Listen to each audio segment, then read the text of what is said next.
Avant de commencer votre arbre phylogénétique, vérifiez que votre tableau est dans le bon ordre au niveau des colonnes et des lignes, que vous avez bien tous les caractères oui à la suite et les caractères non par exemple à la suite. Vous allez donc ensuite pouvoir sélectionner l'ensemble des caractères, donc pouce, appendice, etc. Les différentes espèces, pour nous ce sont des primates, donc gorilles, chimpanzés, bonobos, etc. Une fois que l'ensemble de vos espèces ont été sélectionnées, vous avez la possibilité de mettre en valeur les différents caractères. Par exemple là, pour terminaison des doigts, vous voyez qu'une seule espèce a des griffes et l'ensemble des autres a des ongles. Donc vous allez pouvoir relier les différentes espèces en fonction de leur ressemblance en ce qui concerne ces caractères. Donc vous sélectionnez une espèce et vous la reliez jusqu'aux autres. Donc les jaunes ensemble.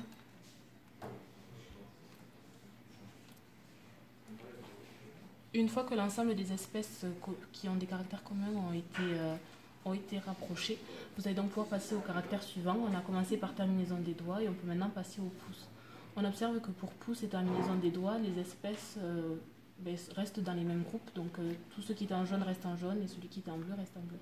On peut donc passer au caractère suivant qui est appendice nasal et donc rassembler les caractères qui sont en bleu ensemble et ceux qui sont en jaune ensemble également.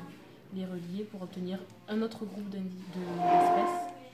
Et si vous vous trompez, que vous en avez un qui est plus haut que l'autre, vous pouvez toujours le redescendre en ralignant les différentes espèces.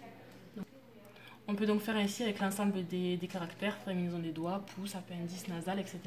Et on obtient donc un arbre phylogénétique comme celui-là, et où chaque nœud correspond à un ancêtre commun.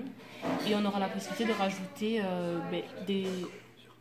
on aura la possibilité, donc là par exemple on a le nœud ancêtre racine et on a également différents nœuds qui correspondent à différentes espèces ancestrales et chaque branche correspond donc à un caractère supplémentaire.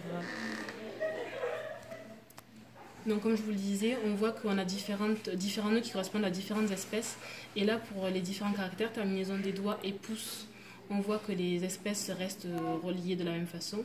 Lorsqu'on clique sur appendice nasal, on voit bien que ces trois espèces-là possèdent le caractère truffe en bleu ici et que les autres possèdent le caractère nez. Et au fur et à mesure des colonnes, si on passe par exemple au caractère queue, on voit qu'on a une évolution où tous ceux-là ont une queue et ceux-ci en jaune n'en ont pas. Et au fur et à mesure, on obtient donc l'arbre avec ces trois espèces-là qui semblent les plus proches. Donc le logiciel Phylogène nous permet donc d'obtenir un tableau appelé construire une matrice qui permet donc de regrouper les différents caractères présents ici, donc ongles ou griffes pour les terminaisons des doigts par exemple.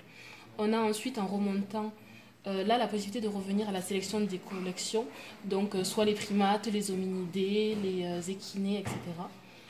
L'onglet à côté qui est observé permet donc de revenir aux espèces individuellement. Donc je vais cliquer dessus. Par exemple là on était chez les primates ici. Donc ça me donne la possibilité de revenir au caractère du babouin par exemple en cliquant dessus, du bonobo, etc. Et donc là avec la bande de données de revenir sur les caractères généraux, biologiques, anatomiques. L'onglet juste à côté où on a donc deux visages nous permet de faire une comparaison entre deux espèces. Donc on a à ce moment-là la possibilité de sélectionner des espèces en bas, comme par exemple le bonobo et le gibbon, et donc de les comparer, pareil, à partir des données, par exemple d'un point de vue anatomique. Là, on va sélectionner par exemple le crâne, et on a justement les deux crânes des deux espèces, et qui nous donne la possibilité de les comparer. On voit que leurs formes sont différentes. On a donc ici l'onglet qui est polarisé et codé les états de caractère de la matrice, qui permet de faciliter l'étape de donner un sens à la communication, en mettant des couleurs comme on l'a vu tout à l'heure. Et ici, l'onglet pour faire l'arbre phylogénétique en abandonnant le codage.